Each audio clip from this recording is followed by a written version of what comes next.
Hello good morning friends. வாங்க இன்றைக்கி நம்ம எம்இ விலாக்ஸ் ஆஃப் மலர்விழி சேனலில் பார்க்க போகிறது சூப்பரான ஹெல்த்தியான டேஸ்டியான ஒரு பொரியலுங்க. என்ன பொரியல்னு பார்க்குறீங்களா? அத்திக்காய்ங்க. அத்திக்காய் பொரியல் தான் இன்றைக்கி நான் செஞ்சுருக்கேன். நம்ம வயலில் போய் எடுத்துகிட்டு வந்தோம் இல்லைங்களா? பாருங்கள், இந்த அத்திக்காய் தாங்க. பார்க்க சுண்டக்காய் மாதிரி சின்னதாக இருக்குதுன்னு நினைக்காதீங்க. இது நாட்டு அத்திக்காய்ங்க. அப்படியே பறித்து எடுத்து கழுவி எடுத்து வச்சுருக்கேன் பாருங்களேன். இதை நான் வீட்டில் எடுத்தாந்து ஃப்ரிட்ஜில் ஸ்டோர் பண்ணிட்டேங்க. எடுத்தப்போ உடனே செஞ்சால் இந்த க்ரீனிஷ் கலரில் இருக்குங்க. ஃப்ரிட்ஜில் ஸ்டோர் பண்ணி எடுக்கும்போது அதோடய கலர் ப்ரௌனிஷாக சேஞ்ச் ஆகிடுது. வேறு ஒன்றும் கிடையாதுங்க. பாருங்கள், நான் இப்போ அந்த காயை நறுக்கியாச்சுங்க. ஒரு காயை அப்படியே 4-5 அப்படியே நறுக்கி எடுத்து கழுவி எடுத்து வச்சுருக்கேங்க. இந்த அத்திக்காய் பாருங்கள், கலர் எந்த அளவு சேஞ்ச் ஆகிருக்குன்னு காமிக்கிற பாருங்கள். இந்த அளவு தான் இருக்குது. இதை தான் இப்போ நறுக்கி எடுத்து வச்சுருக்கேன். ஒரு தட்டில் இந்த பொரியலுக்காக எடுத்துருக்கேங்க. இந்த பொரியல் செஞ்சு சாப்பிட்டிங்கன்னு வைங்களேன், அவ்வளோ டேஸ்ட்டாக இருக்கும். நம்ம முட்டை பொரியல் சாப்பிட்ற மாதிரியே டேஸ்ட்டாக இருக்குங்க. இந்த பொரியலுக்கு இப்போ காய் நறுக்கியாச்சுங்களா? வாங்க, வானலை வச்சுக்கிட்டு பேனை வச்சு ஒரு 3-4 ஸ்பூன் எண்ணெய் ஊற்றிட்டேங்க. ஊற்றி கடுகு போட்டு கடுகு நல்லா பொரியட்டுங்க. கடுகு நல்லா பொரிஞ்சதுக்கப்புறமா இந்த ஒரு தடவை நீங்கள் இந்த காயை செஞ்சு கொடுத்துட்டு வைங்களேன், திரும்ப திரும்ப கேட்டு சாப்பிடுவாங்க குழந்தைங்க. அந்தளவு நல்லாயிருக்குங்க. இந்த கடுகு பொரிஞ்சதும் கொஞ்சம் பெருஞ்சீரகம் ஒரு ஸ்பூன் போட்டுக்கலாங்க. அந்த பெருஞ்சீரகம் பொரிஞ்சதும் கருவேப்பிலையும் வெங்காயம் நறுக்கி வச்ச வெங்காயத்தையும் போட்டு வதக்கி எடுங்க.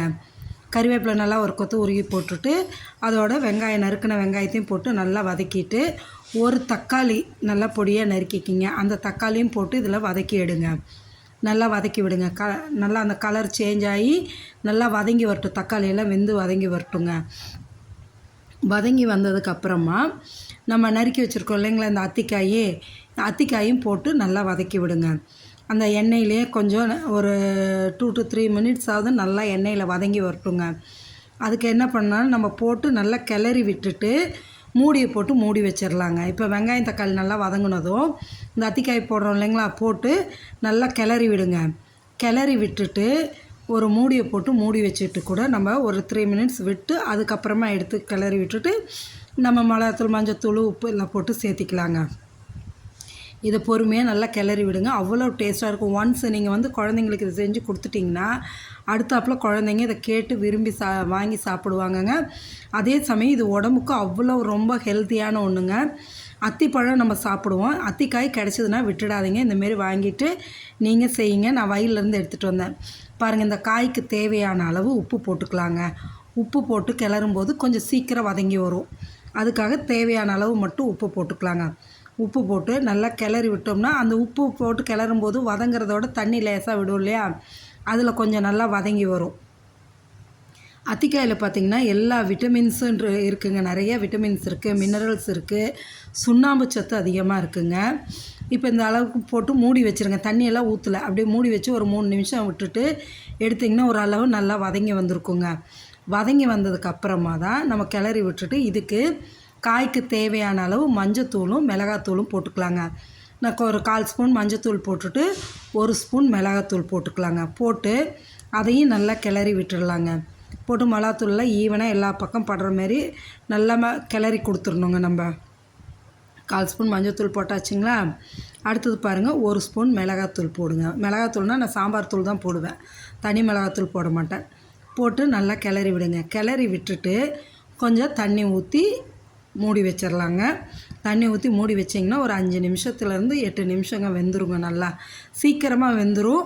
சாப்பிடும்போது அப்படியே நம்மளுக்கு முட்டை பொரியல் சாப்பிட்ற மாதிரி அந்த டேஸ்ட்லாம் நல்லாயிருக்கும், சாஃப்டாக இருக்குங்க. பாருங்கள், இப்போ இதுக்கு காய் வேகிற அளவுக்கு தேவையான அளவு தண்ணி ஊற்றினா போதும். ரொம்ப நிறையாலாம் ஊற்றணும் இல்லைங்க. காய் சீக்கிரமாகவும் வெந்துடும், ரொம்ப நேரம்லாம் எடுக்காதுங்க, சீக்கிரமாகவும் வெந்துடும். சரிங்களா? இதில் அயர்ன் சத்து அதிகமாக இருக்குதுங்க. அதே சமயம் நார் சத்து, ஃபைபரும் அதிகமாக இருக்குதுங்க. அதனால் முடிஞ்ச அளவு அத்திக்காய் கிடச்சிதுன்னா மிஸ் பண்ணாதீங்க. வாங்கி இதேமாரி பொரியல் செஞ்சு நீங்கள் குழந்தைங்களுக்கு கொடுத்துட்டு நீங்களும் சாப்பிடுங்க. அதே சமயம் இந்த அத்திக்காயில் குழம்பு வைக்கலாங்க. இது பழுக்க வச்சு தான் நம்ம பதப்படுத்தி அத்திப்பழம் ட்ரை ஃப்ரூட்ஸ் சாப்பிட்றோம் இல்லையா, அந்த அத்திப்பழம் நம்ம சாப்பிட்றதுங்க. இதை காயாகவும் நம்ம இப்படி யூஸ் பண்ணலாம். அதை தான் நான் உங்களுக்கு எடுத்து காமிக்கிறேங்க. இது நிறைய டிசீஸ்க்கு ரொம்ப யூஸ்ஃபுல்லாக இருக்கும். இதில் பாருங்கள், இப்போ காய் வெந்துருச்சு. நான் ஒரு 3-4 ஸ்பூன் தேங்காய் துருவல் போட்டேங்க. தேங்காய் துருவல் போட்டு ரொம்ப நேரம் கிளற வேண்டாங்க, 1 நிமிஷம் கிளறுனா போதும். கிளறி இறக்கிட்டோன்னு வைங்களேன், அவ்வளோ சூப்பராக இருக்குங்க இந்த அத்திக்காய் பொரியல். மிஸ் பண்ணாமல் நீங்களும் செஞ்சு சாப்பிடுங்க. இதை சாதத்தில் போட்டு சாப்பிட்டாலும் நல்லா டேஸ்ட்டாக இருக்கும். சாதத்துக்கு நீங்கள் சைட் டிஷ்ஷாக வச்சு சாப்பிட்டாலும் நல்லாயிருக்குங்க. அத்திக்காய் பொரியல் அவ்வளோ உடம்புக்கு நல்லது. குழந்தைங்களுக்கு செஞ்சு கொடுங்க.